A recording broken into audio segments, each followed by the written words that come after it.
Magandang gabi mga kababayan, narito po ang result summary ngayong araw ng Huwebes, August 13. Pero bago ang lahat, paki-like at subscribe na po ang ating channel. Maraming salamat po. Para sa 2D Lotto, ang resulta sa 2 PM draw ay 24 at 20. Para naman sa 5 PM draw, 28 at 26. At para sa 9 PM draw ay 20 at 5 in exact order. Para sa 3D Lotto, ang resulta sa 2 PM draw ay 3, 1 at 7, habang sa 5 PM draw ay 4, 1 at 7. At para sa 9 PM draw, 1, 0 at 7 in exact order. Para sa 6D Lotto, ang winning combination ay 9, 0, 2, 3, 3 at 0 in exact order.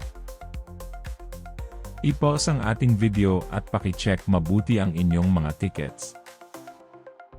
Para sa Lotto 642, ang ating winning combination ay 20, 21, 14, 41, 6 at 12 in any order.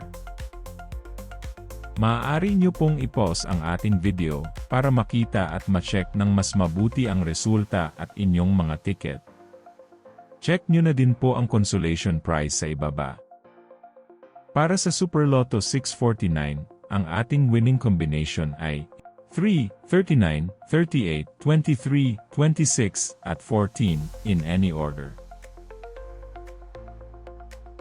Muli, maaari nyo pong i-pause ang ating video para sa pag-check ng inyong mga ticket at panalo.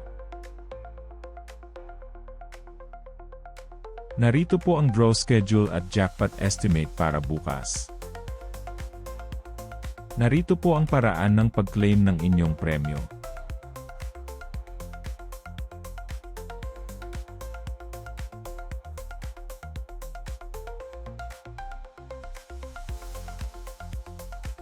Congratulations po sa lahat ng nanalo.